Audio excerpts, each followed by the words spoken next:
As a CEO and a founder, you have to get over that fear and get in front of your customers. You can't be scared to ask for money.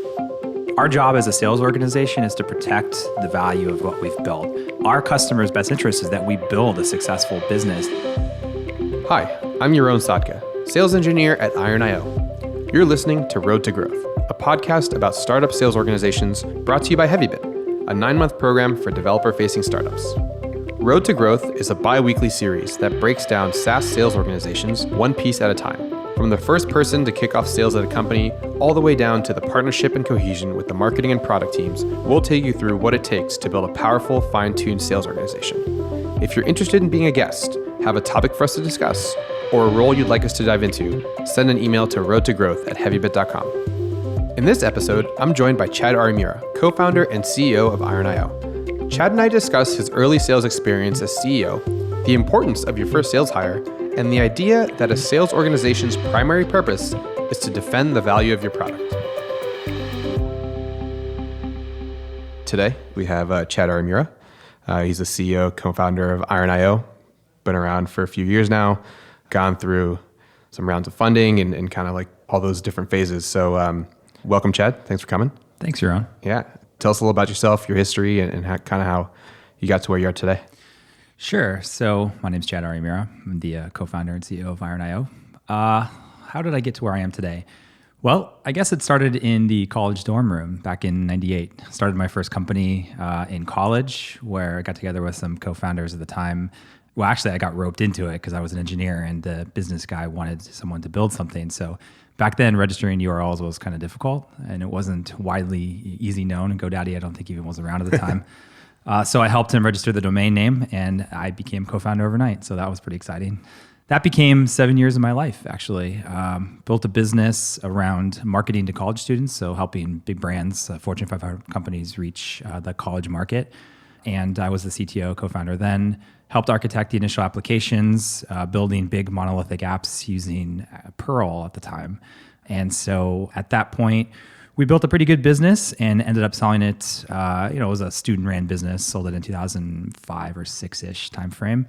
From there, that's when I got initially into sales. So I started off as a sales engineer at Sprint.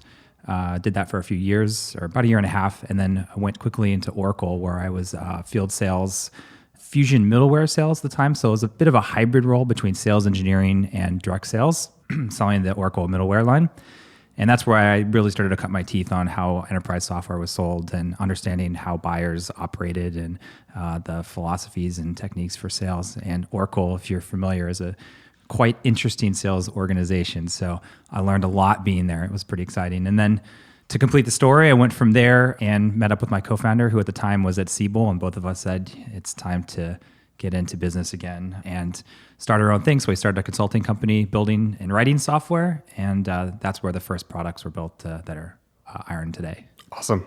So, taking that to the start, then you weren't originally seeing yourself in sales or anything like that, going to school for engineering, and then kind of fell into more of a sales role. Is that kind of how the story came together? Yeah, actually, I had never intended to go into sales.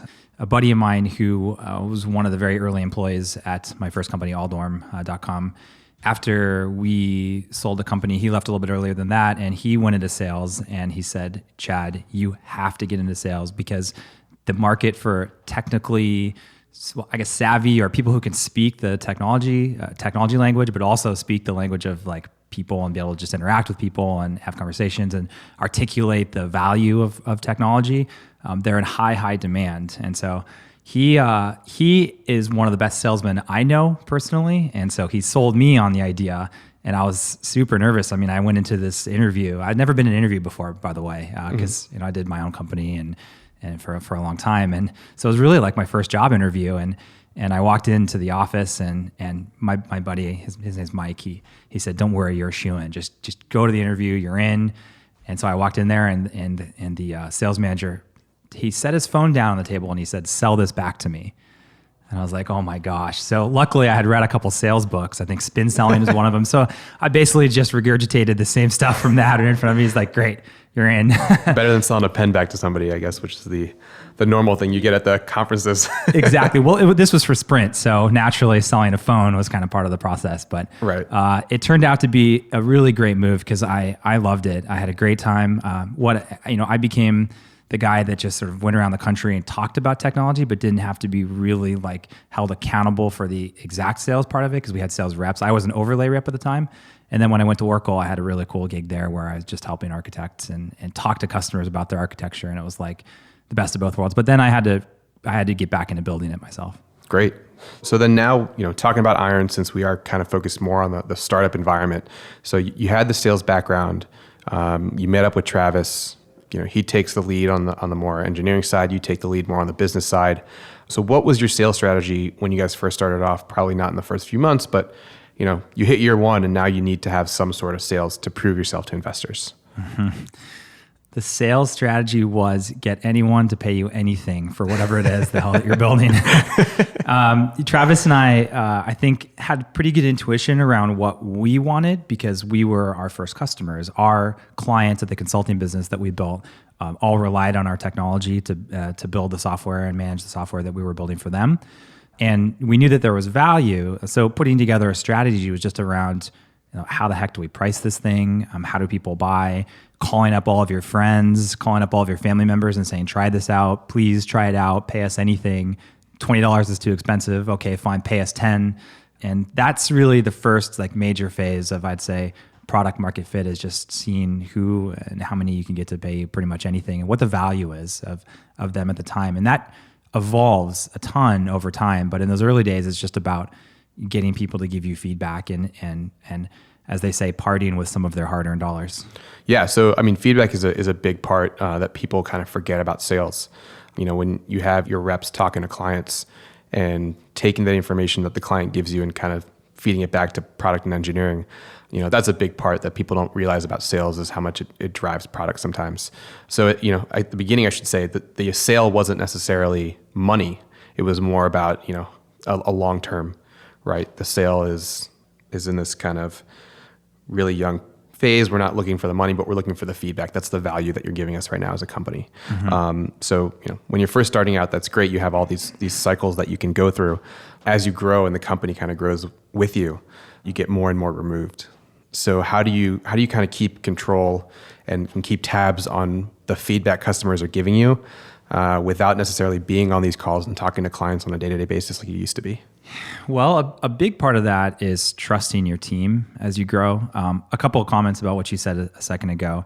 The feedback loop is critical. It's all about creating something of value and then capturing that value in the way that you go to market. And if you're creating value and people love what you build and they are getting value out of it, it's about capturing that value. And you can't be scared to ask for money. And a lot of the times it's just about continuing to raise the prices until you've met that sort of value match to what you're selling. And it's not about scamming customers or being unethical or not being in their best interest. It's about, our customers' best interest is that we build a successful business and that we continue to capture the value of our intellectual property and that we can offer a great service and great solutions to our customers. And if we give it away or we mark it down because they can save a few dollars on their budget, ultimately that puts us at risk, which ultimately puts our customers at risk as well. One of the best lines I heard at Oracle, Oracle tends to be on the other side of the spectrum where it's raise the price as high as it can possibly go and then just almost never budge until you found that maximum value. And I, as an engineer, I had a big problem with that. And one day I was talking to someone pretty high up and they said at Oracle, our job as a sales organization is to protect the value of our IP. It's to protect the value of what we've built. It's not to scam our customers or use every dollar in their possible budget. It's simply to build a successful business, and that's really resonating with me. So to answer your question about how to stay in tune with your team and your customers, it's trusting your team, trusting that you're bringing on the right people. There's a very, very big trust exercise as anybody who's building something. You start to lose, I wouldn't call it control, but you just lose visibility and you lose this sense of control. And it's like a trust fall almost, like falling backwards and having someone catch you. If they don't catch you, you're gonna have a hard time trusting those people in the future. But the more you do it, the more you trust those people, and you begin to just set up processes and workflow where information gets back to you eventually. But also don't forget about the customer. So I'm still on customer calls probably twice a day, consistently every single day. And that helps make sure that I'm in the loop. That's great. And, bringing back the value piece, you inherently understand the value of your product is, you built it, you kind of came up with the idea for it.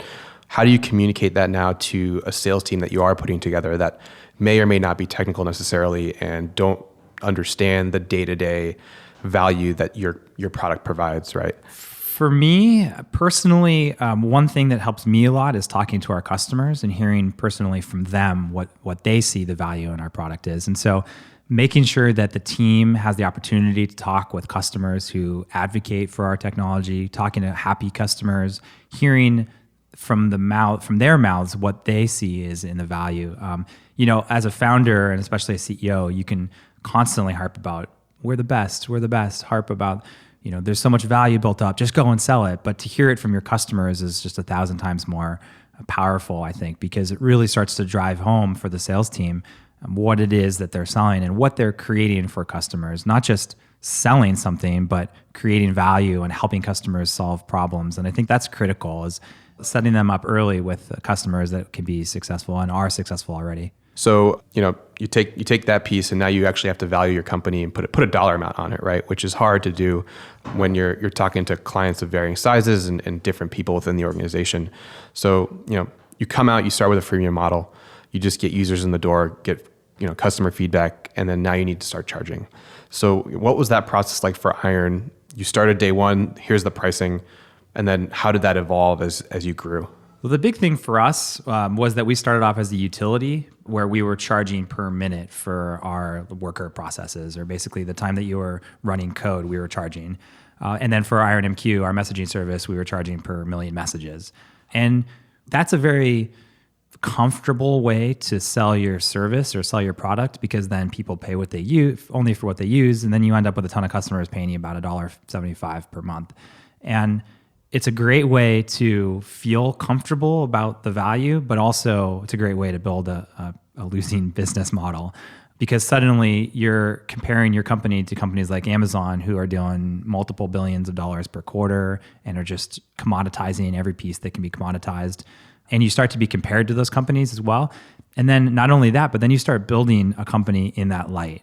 So the big evolution for us initially was to start releasing plans. And those are what we called our starter, our developer plans. At the time, I think we called them iron and ore and gold and silver and platinum and that kind of thing. Keeping with the theme of... Exactly. And charging monthly, and understanding that the value is captured in the plan, not in the utility usage of that plan. So we stopped charging per minute, we stopped charging per message, and we started charging around what are the things that customers really value out of our service. And that turned out to be first in, first out, FIFO, ordering of queues. That turned out to be priorities of jobs we ran and be able to jump priority and order, get dedicated workers, being able to ensure that you have capacity always to run. That was the second evolution of our company, is when we realized that enterprises really valued things like SLA. Well, choice and control are the big thing for enterprises that we hear consistently. So having control, having choice, the flexibility to ensure that they have SLAs in place, that they have dedicated capacity, dedicated infrastructure just to them. They have VIP white glove support from our team. They're able to ensure that they have capacity when they need to run something that it's going to get run, and that they can rely on you as a business, and not just like a company selling to everybody and has kind of faceless software organization. So the second big iteration for us was marrying the best of both worlds, where we can grow with our customer, but also capture that value as well. And so we started charging for things like clusters and regions and concurrent workers, as opposed to just raw minutes. And we're continuing to move more into the solutions-oriented sell, where we deliver a solution for X dollars per month, as opposed to you're using this much resources and that type of thing. So that was the big evolution that we've taken as a company, and it's done really well for us so far. Yeah, so it sounds like the value really that you've found is stay away from resources and see what it is that companies really need, because the need is the value, not the want. So when you talk about enterprises, they're more so focused on the service part than the software. They can build the software, but they don't want to do that, and they're looking for the service piece. Whereas younger developers or smaller teams are just looking for the software because they don't have the time, and they're not so worried about the servicing because they have time to do the servicing themselves if they have to. That's right. So now you have these plans together. You're starting to sell. The company's growing a little bit, and you're leading the sales team, right? As the CEO, you're focused on the business aspect of the company. What kind of triggers do you look for? Is it time of day? Is it like the amount of volume of customers coming in? What flags and triggers really say, okay, you know what, now it's time to kind of start looking for either a sales team or somebody to focus their time on more of the sales aspects of the company?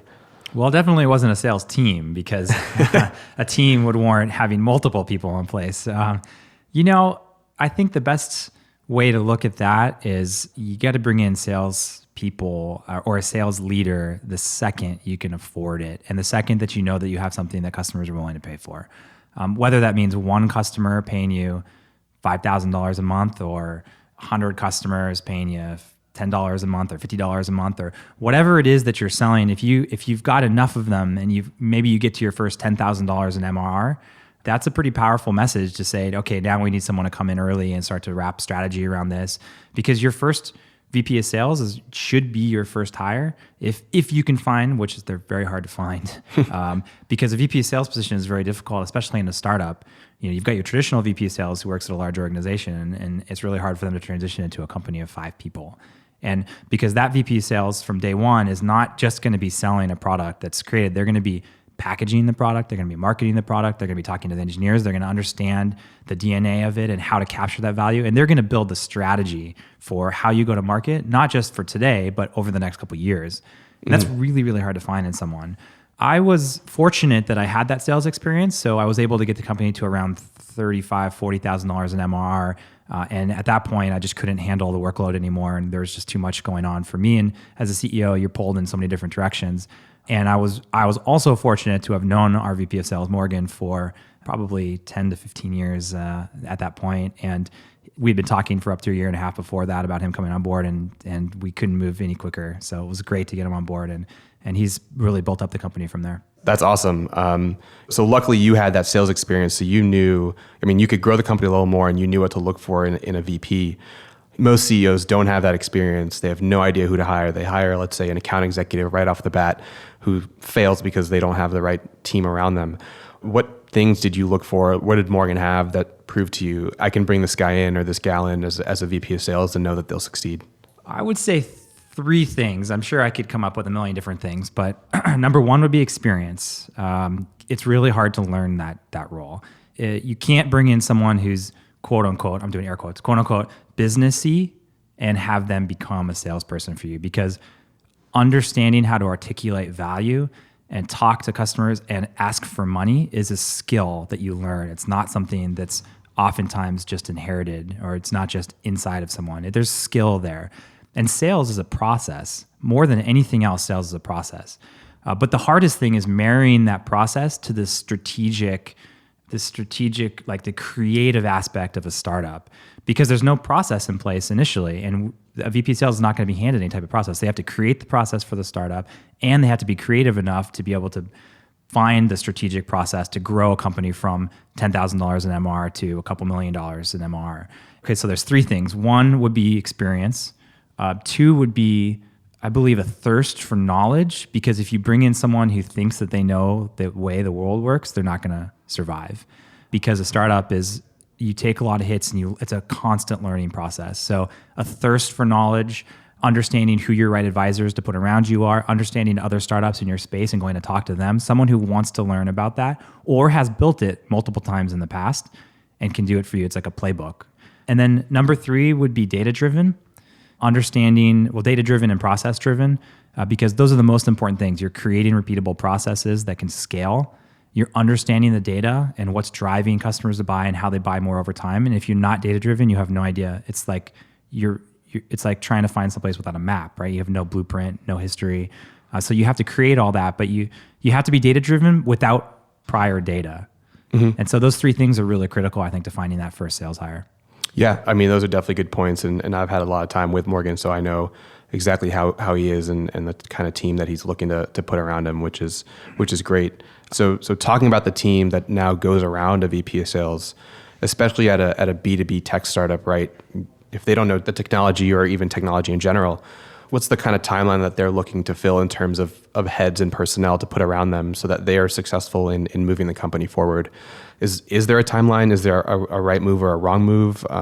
What have you learned during your time with that? Yeah, I mean, because the VP of sales or your first strategic sales hire, in order for them to maintain that level of strategery, they're going to have to bring on a team as quickly as possible because they're going to be not only your number one salesperson and they're going to be selling as much as possible, but if the company continues to grow like the way it should be, they're going to have to hire a team as quickly as possible. And vetting a team and bringing on reps, bringing on engineers, sales engineers, and architects early on is critical because they're going to lose sight of being able to focus on what they need to focus on, and that's building the process, understanding the data, understanding the strategic level of what they're selling. Because again, a startup, you can be a startup from 0 to 10 million. You can be a startup from 0 to 20, 30 million in revenue.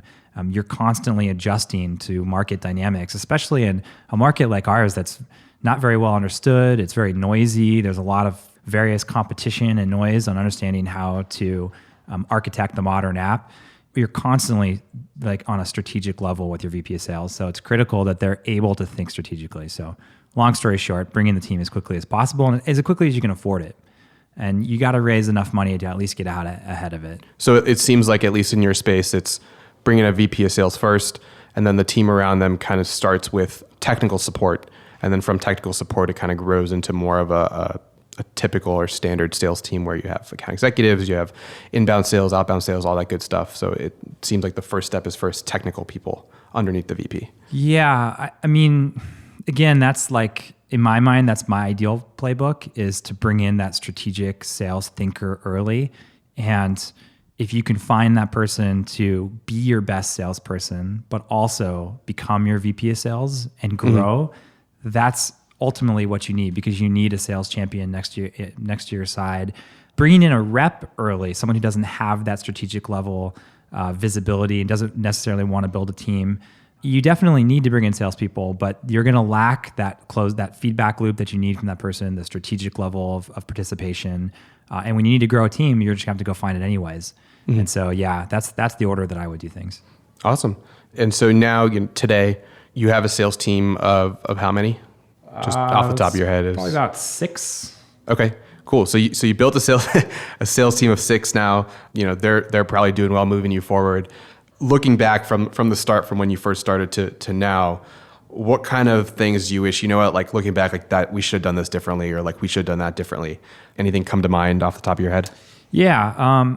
Well, I would have done it earlier. I think it's a scary hire. And again, I had known Morgan for over a decade before we started even talking in any formal capacity. And even that was scary because it comes down to giving up control. It comes down to trust. I mean, this is your baby. This is it's such a critical hire that you're so scared to make the wrong one. And rightfully so, because the wrong hire can be pretty, you can lose a lot of time if you bring in the wrong VP sales. And it takes you 6 to 8 months to figure out whether that person is right or wrong. So it's scary. But I guess hindsight is 20/20. Now that I know he's, been a phenomenal addition to the team, I would have did it earlier. I would have brought him in earlier so that we could have built out the strategic, the strategic level thinking at the table earlier. Other than that, I would say investing in marketing early, because one thing that we did well was build a product, and we found value in that product and we started selling it. But then you have to always remember that the marketing activities that you do they're the leading indicator. So bringing leads to the top of the funnel and ensuring that the sales team can continue to grow beyond what's on the table now, because you grow that team really quickly. And if you don't have the marketing support, then eventually they're hopefully going to have enough tailwind to the activity that they'll have enough leads coming in. But you always want them to be more busy than they can handle, because that means you're scaling and growing as fast as you can. But we brought on a fantastic VP marketing about 4 months ago, and she's been great so far. And the team's starting to get more and more enterprise logo leads, and things are growing nicely now. Awesome. So, last piece. Now you get to kind of brag a little bit, right? Looking back at the sales process, what were the 2 things that you did back then that hey, it's paying dividends now, and I'm glad that was put in place when it was? Well, just sound like a broken record bringing on the sales team and bringing on the great VP of sales. not being scared to get in front of your customers and not being scared to fly out and sit and shake hands, because your first 100 customers are going to be your best friend. They're going to be your comrade. They're going to be your beta tester. You're going to call them at night and say, I've got this problem and I can't figure it out. I need your help understanding how we can get around it. Seriously, your first 100 customers are going to be like that to you. And you're going to feel like they are everything to you when it comes to the business, of course. And that's an important feeling, I think, for a founder and a CEO, because you want to cherish those first customers because they're going to feel it and they're going to help you grow and evangelize the business. And it's all about getting to some initial scale, and they're going to help you get there and build that value. And so I guess for me personally, having that experience, because when I first started in sales, it was scary getting in front of customers. Like, I remember my first sales calls, I was nervous. I was the guy that was way overdressed. I overdressed for a long time, actually. And now you're in a t-shirt and jeans. And I would sit in the car and I would like pump myself up, and I would listen, and I would try to say it's not that big a deal. It's not that big a deal. But at the end of the day, it's a big deal. And so having that experience over and over and over again, it was no problem for me to get in front of customers. But even if you have a fear of it, this is, as a CEO and a founder, you have to get over that fear and get in front of your customers, because sitting behind a wall or sitting behind a computer and trying to sell, it's not going to work. Yeah. So it seems like doing that along with your due diligence and your VP of sales is kind of the two pieces. Is like customers one, great VP of sales two, and that can kind of push your sales team forward. Yep. And obviously building something that people want to buy. Yeah. It always comes down to product. Yeah. But even then though, there's plenty of valuable products out there that have no go-to-market. And there's plenty of crappy products that have a great go-to-market. So at the end of the day, it's really all about how you get to market. And so build something that people want to buy and get in front of your customers and just figure out how you're going to get to market as quickly as possible, and you can build a great business. That's great. I think our listeners are going to have a lot of good information to take away from this talk. So thank you again, Chad, for joining us. Appreciate the time.